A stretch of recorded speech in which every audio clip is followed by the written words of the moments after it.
On August 4th, 2002, there took place an event like no other yet seen in Britain. The fastest road cars in the UK came together to prove which was indeed the fastest. Front, rear and four-wheel drive cars clashed in a test of power and handling.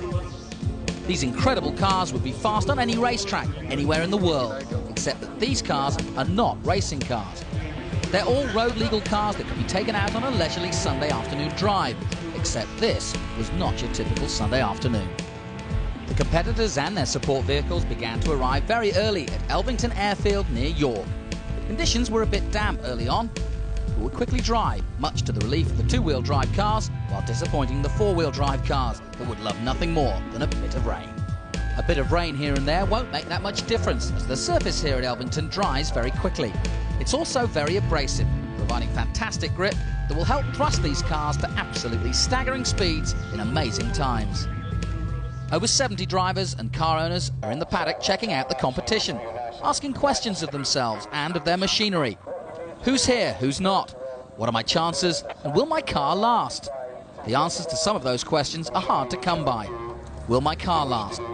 Well, it's highly likely that quite a few cars won't last the day. What are my chances? As it's the first time an event like this has been run, then who knows which cars have real speed? Figures on paper and dyno graphs now count for nothing. Now it's time to get real.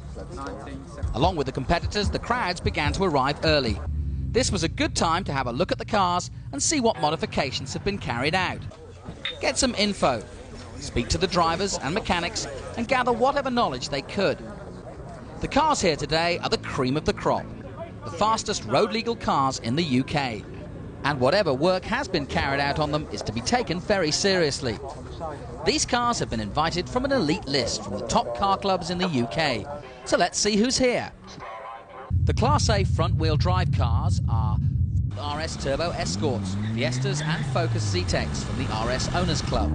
The Rover groups have sent over some of their fastest, including the MG Maestro T16. The Class B rear-wheel drive cars. Toyota Supras gathered from the Supra Internet chat groups. The RS Owners Club have gathered together their quickest two-wheel drive Sierra Cosworths. Dodge Vipers from the Dodge Viper Club. A couple of rather mean-looking RX-7s. A Porsche GT2 from the 200 Plus Club. One Fisher Fireblade, owned and driven by Martin Bell. A Road Legal Track Day Special. Probably the fastest ever Ford Granada, owned and driven by Steve Ross, with a 4.6-litre V8 twin-turbo setup, and a Ford Transit van with added Cosworth power. Now onto the four-wheel drive cars. Mitsubishi Lancer Evolution 4s and 5s and 6s, with the Mitsubishi Lancer Register, GTIRs from GTIR Groups, Sierra and Escort Cosworths from the RS Owners Club. Again, every car with a proven 500-plus brake horsepower. Subarus from the Subaru Internet Group, ScoobyNet. Skylines, monsters from the Skyline GTR Register, all rated at over 500 brake horsepower, including a couple of 700 brake horsepower Megalodons. And a Golf, and yes, it's a four-wheel drive with a tidy Audi Quattro turbo engine and transmission installed. Okay, that's the cars. Time now to get to the action. Thousands of people are here to watch the first ever running of this event. This is the first time that a competition like this has been run.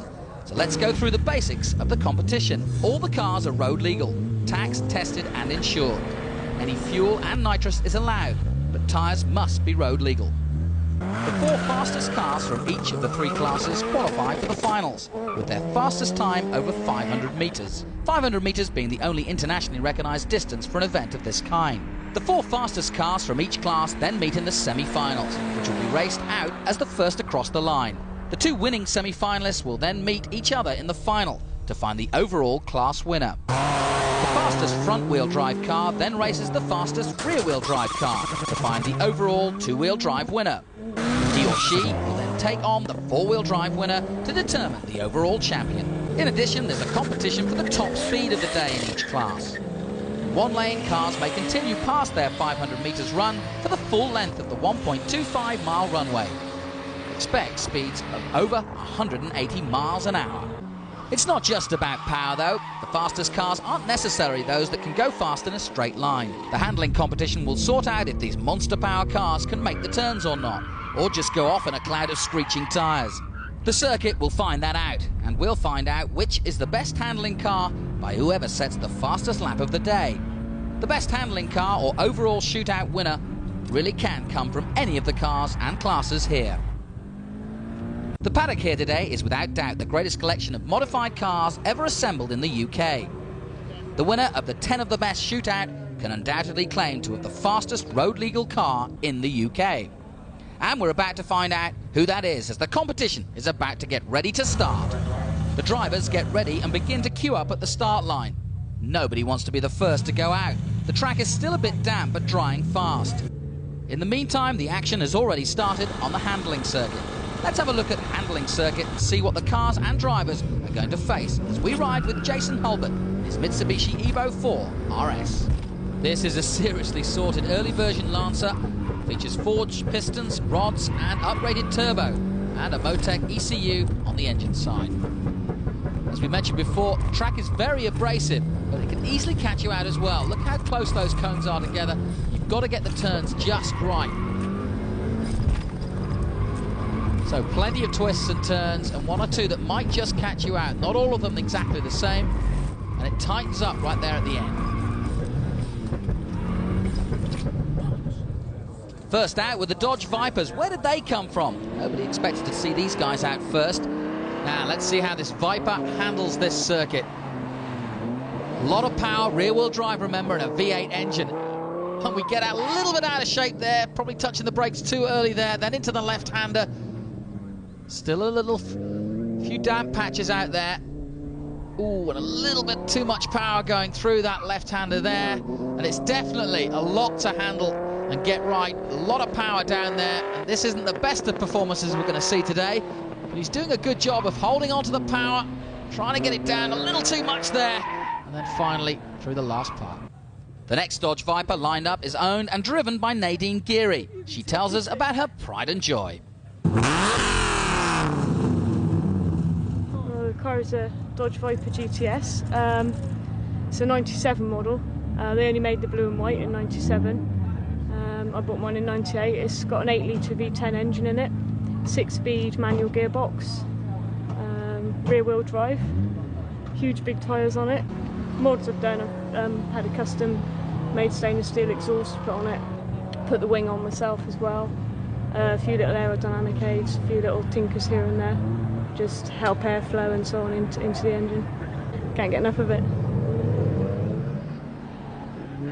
Nadine clearly loves driving her car. In fact, she doesn't just love driving it, she actually loves it so much she's now become rather too attached to it. She tells us how. Well, married to the car. What other tattoos have you got? There's a few other tattoos. I've got Viper on my back. There's a chassis number there. And on the back? And then on the back, there's Viper on the back. Does that hurt? Yeah! Got it? The sun began to come out, more spectators arrived, and the track began to dry. The crowd waited patiently. It wasn't long before the first cars were ready to come out on the drag strip. The first one out was Ronnie in his Nissan Skyline R33 against Glenn Horncastle in his Skyline R34. The first run of the day, and they were bound to take it easy. Or so we thought.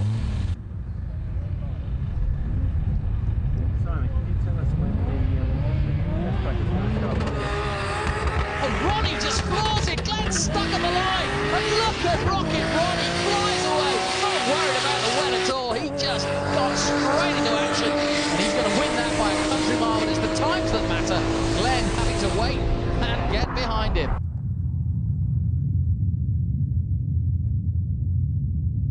After that stunning first run, all the other competitors get lined up and ready to go.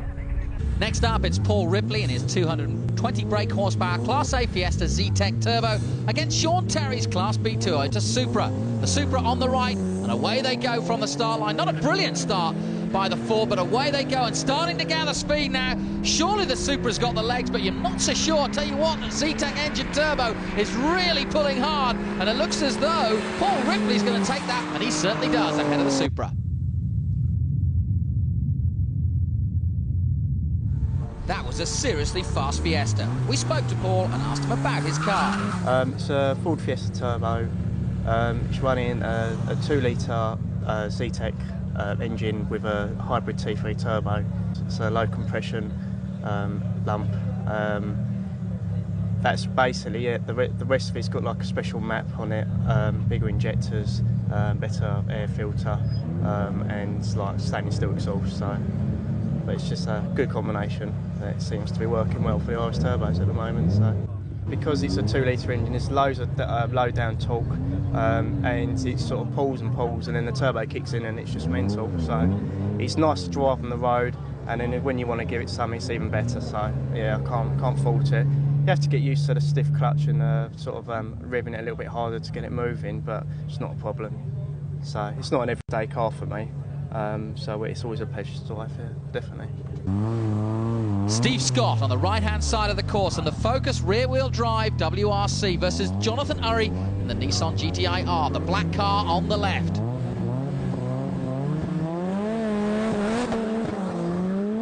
But away they go. Not a good start at all by Steve Scott. He got stuck on the line there.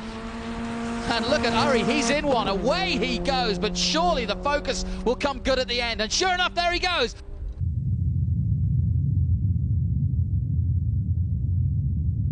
An all-Japanese affair here. Jason Hulbert in the Mitsubishi Evolution 4 versus James Kazim in the Nissan GTI R. Away goes the Mitsubishi, and Hulbert's way to a flyer. What a great start there in that Evolution 4.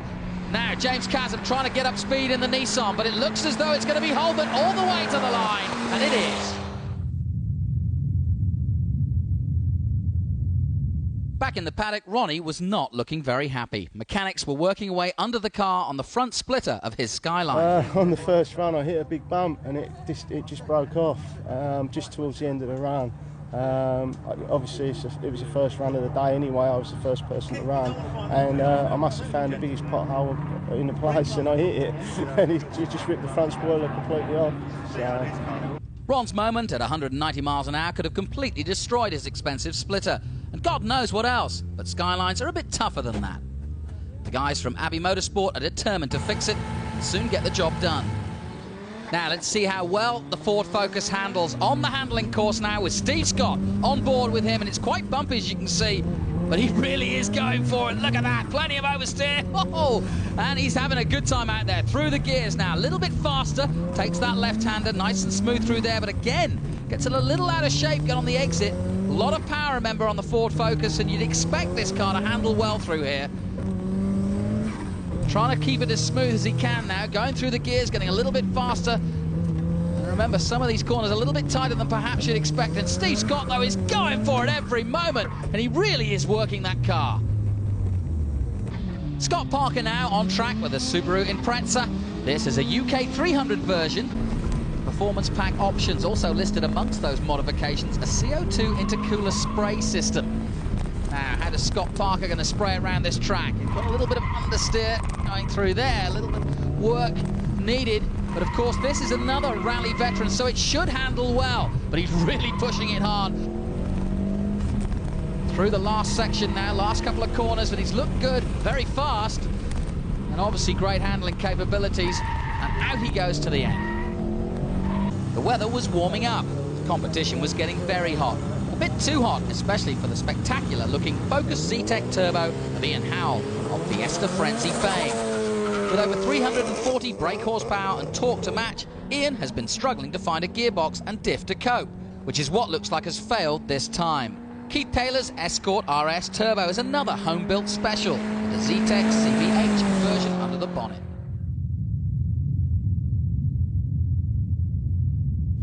So the white and green Simon Norris's Mitsubishi Evo 5 versus Michael White. Ironically in black in the Subaru Legacy R on the left-hand side. Norris's Evo is an uprated 587 brake horsepower, and he uses all of it off the start. It's got 500-pound torque and he's using every bit of it.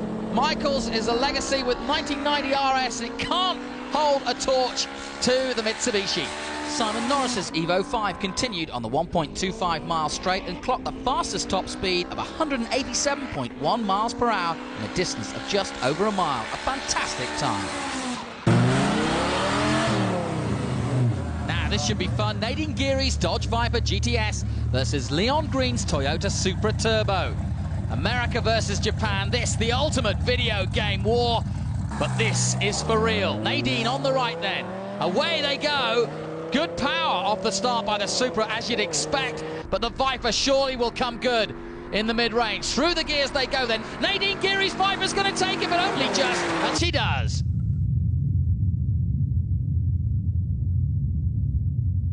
Up next, it's Scott Parker's Subaru Impreza versus Henry's Skyline R33 GTR.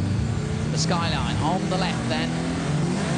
Subaru gets away well, nice and smoothly. A better start, though, by the Skyline. But what was that? A lot of dust and dirt coming out of the Skyline. Looks like they missed a gear. Something went wrong there, but he's still going. But it looks as though Scott Parker's got problems, and it's going to be Henry's Skyline, surely. No, it's not. Well, that's a close one.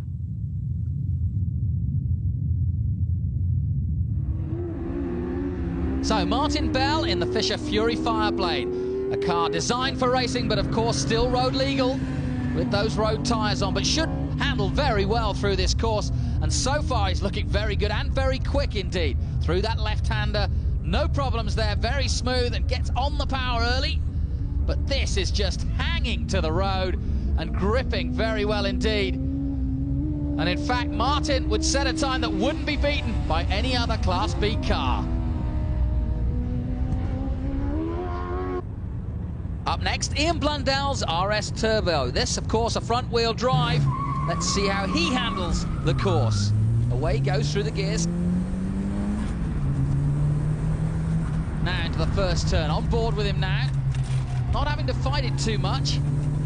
Plenty of grip in the RS Turbo, but really pushing hard and really using that front-wheel drive all the way here. And this is very fast. Oh, he's got it sideways there. Almost on two wheels. Look at the concentration on his face. Ian Blundell setting the fastest time for a front-wheel drive by far. Excellent stuff by him. Now a slightly older version, the Mitsubishi Evo 4 of Jason Hulbert, but can it match the next generation? Well, he's looking like he might do so far. This a Class C Mitsubishi Evolution 4. Jason doing an excellent job so far. Hard on the brakes there into that left-hander. But a beautifully designed car, this. And it's proved it in rallies over the years, and it's proving it here on the handling course. Jason Hulbert at the wheel doing an excellent job of directing it through the cones. And very smooth indeed. A little bit of a wiggle there through there, but it didn't lose him any time, and that is excellent stuff. By now, the Nissan Skylines began to look a little different. As well as bits of front spoiler, other parts were missing. The rear wing of the Skylines began to disappear. Ron told us why. It gives you a little bit extra top speed. It obviously gives you more stability. The stability towards the end of the run has been bad, but it actually has given me more top speed. It's given me about 4 or 5 miles an hour more top speed. It wasn't long before we saw the result of this. Okay then, Ronnie's Skyline R33 GTR versus Steve Ross in the Granada V8. Surely not a competition here. Take a listen to that as he heads off the line. Well, he's miles ahead of the Granada. It's all over and Ronnie's Skyline flies. Look at him go. Losing the rear wing had worked. Ronnie in his R33 clocked a totally unreal top speed of 196.6 miles per hour. This R33 GTR is not a car, but a missile. Ron's Skyline was almost 10 miles an hour faster than Simon Norris's Evo 5. Ron talked to us about his car. It's 670 horsepower at the wheels, running a T78 turbo. Well, I bought it 3 years ago as a modified car, and although it was okay, it wasn't really what I wanted. I'd had a standard one before and I didn't like that, and I preferred the modded car, but the modifications weren't what I wanted. So I found Mark at Abbey Motorsport, and basically I told them what I wanted out of the car, and over sort of like probably a period of a couple of years they've built it for me. Final piece of the jigsaw really is just the 6-speed sequential gearbox, which we're still waiting for, but once that's in, then the car's going to be absolutely perfect for me. Now this could be interesting. Martin Bell's Fireblade Fury up against Christian Doran's Toyota Supra. A real battle of the small lightweight track day special. against the big power Supra. The Supra has 500 brake horsepower, but what will it do about the much lighter weight Fury? Away they go from the line, and a good start by Martin Bell. Now, how good can the Supra react to that? And away goes Bell. Look at him go. The Fury is flying on the right-hand side of the course. He's absolutely putting the Supra away here.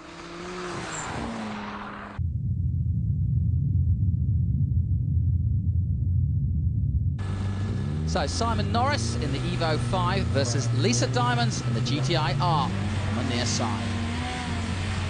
Both competitors looking for a good start, and a good start by Norris. Not a good start by Lisa at all, but she's got speed now, and look what's happened. Norris has stopped completely. Something's gone wrong. It looks like a transmission problem by the looks of it, and Diamonds away. Poor Norris is sitting there. He's going to try and get it across the line, but something's definitely not right with that car.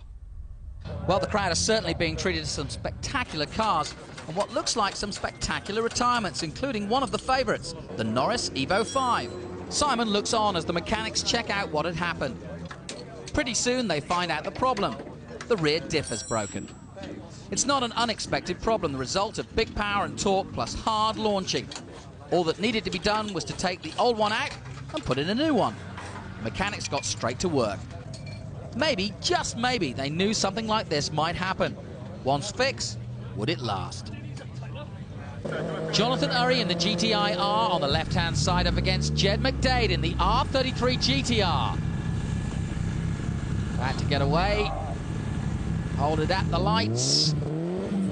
Tense moments, and away they go. McDade gets a good start, but a better one also by Jonathan Urry, who's in a hurry at the moment. Urry on the left-hand side looks a far better man at the moment, and it looks as though McDade is going to be left in the dust tracks of Urry as he comes over the line.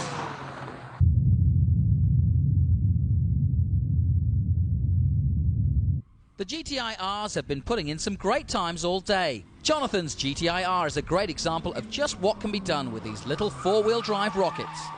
The handling looks to be very well sorted as he blasts through the handling course. Suddenly there was a torrential downpour which saw a lot of the cars head to the paddock for a well-deserved break. All except for the Subarus. These agile cars refused to stop and really displayed their rally heritage by putting in some very quick times, even in the wet. In fact, some of these times were faster than the other cars managed in the dry. This is John Felstead with his STI 5 Type RA, which boasts a variable centre differential to enable the handling characteristics to be fine-tuned to suit the conditions. The car is obviously being driven well and puts in another quick time. The rain soon stopped, and once again the competitors had to wait for the track to dry. This time nobody was just waiting. There was a lot to do. The paddock was a hive of activity as drivers and mechanics worked on the cars, trying to exact every ounce of power and speed. Today, a mechanic no longer needs just a toolbox, he needs his computer too. Possibly the most important tool of the day was the laptop. Laptops were in use all over the paddock, remapping the engines, trying to find the optimum settings for maximum speed. At the same time, it was wet, and while one eye was on the cars, the other was on the weather. If it didn't dry, then any improvements in qualifying for the afternoon's final would be impossible. Not all the cars here today expect their cars to win, but there is one guaranteed winner in a class all his own, literally. Here is Paul Hanson's unusual performance vehicle, built and maintained by its owner. Ford Transit, F-Reg, 1986. Shared a Cosworth engine, turbo, limited slip diff by Quaith, anti-torque biasing one, modified, totally modified engine, water injection, nitrous oxide injection, nice tow.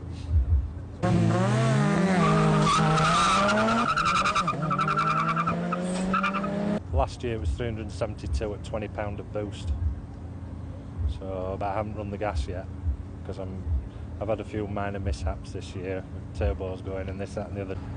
The oil pump went, which was unfortunate, which did the shells, then it did the followers, and then it did the turbo eventually. It was just pure oil starvation and just a matter of time really before it blew up. So if it hadn't done the oil pump I wouldn't have had any problems at all this year, but That's what you do with modifying cars, isn't it? Now, let's see how well this van can handle. Paul's doing a good job. Straight line, it's very fast. As you can see, it's been lowered by a vast amount. Features uprated suspension and brakes. And he's using it to good effect at the moment. A nice smooth ride. Now, let's see how he gets through this very tight left-hander.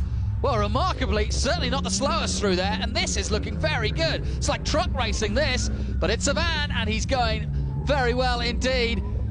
Excellent suspension and brakes, and it's proved to be an excellent handler through the handling course. Good stuff by Paul. Finishes off the course, and he certainly won't be the slowest through there. A great piece of work done by Paul there, and no, he did not come last. Main thing is to get the engine running strong and then put the nitrous on maybe for next year when I've got a bit more time to play with it. Meanwhile, the track was dry and battle commenced once again on the handling circuit. Class A and B had been pretty much decided by now, but Class C was anybody's. Gareth Lloyd's Cosworth put in a scorching time of 31.84 seconds. Full 560 brake horsepower, touring car spec with 7-speed works transmission. I mean, look at the way this car handles. Well, I said it's touring car spec, and so far it's looked every bit the winner. Gareth Lloyd looking superb through there. That'll take some beating, but there's a queue of Evos and Scoobies waiting to put that right. Jason Hulbert in the Evo 4. He misses a gear there early on, but he's looked good all day. Look how determined he's looking there. Evo 4, nicely through there. And we know this car can handle. Just how well can Jason Hulbert get it through the course? And again, that look of determination on his face there. Nicely through that section. A little bit tight towards the end there, back on the power, and again the handling superb through that. A little bit bumpy in the last part of the section there, but again Jason Hulbert really giving it some. Now John Felsted in his Subaru. Away he goes through the gears, now into the twisty section, and he's got to get it right here. Nice and smooth through there, down towards that left-hander, and he's gone a little bit too hard into there. Yeah, he's understeered over there and taken the cone out with him. And that's not what he had planned, and that cone's gone under the car. Here's another look at it on board. And yeah, you can see him trying to hold the car, get it round, but it just wouldn't turn. Oops. Could anyone beat Gareth's time? Well, we'll have to wait and see. The dry track qualifying action began once again on the 500-metre strip. After setting a trailblazing time on the handling circuit, Gareth left the others to it and appeared on the drag strip to cause yet more mayhem. This Escort Cosworth was certainly fast around the twisties, but what about the straights? Dan Horsforth's Cosworth versus Gareth Lloyd's Cosworth. These have over 550 brake horsepower.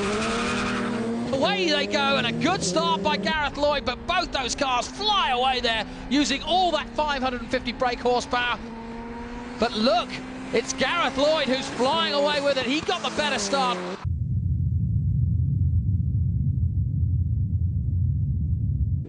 Gareth's Escort was a missile. Not just a missile, but a guided missile that could tear down the straight with the monster skylines and on the circuit leave the Evos in his mirrors. This Escort will really take some beating. So, Steve Scott's rear-wheel drive Focus, WRC spec, remember, versus Christian Doran's Toyota Supra. The Supra on the right-hand side. Both these cars with over 500 brake horsepower. And away they go off the line. Good start by the Supra, but also a good start by Steve Scott. But Scott's got problems. Well, has he missed a gear or something's gone wrong? Because there goes the Supra flying ahead. And there was definitely a problem for the Focus.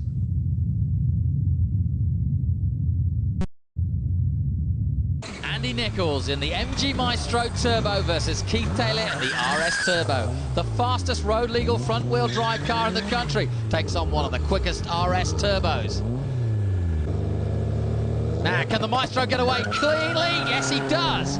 Good start also by the RS, but the Maestro is a Maestro. Look at him go. Superb display by Andy Nichols to take victory. But you can see the RS is catching. It's going to be close, and in the end, sure enough, the Maestro takes it.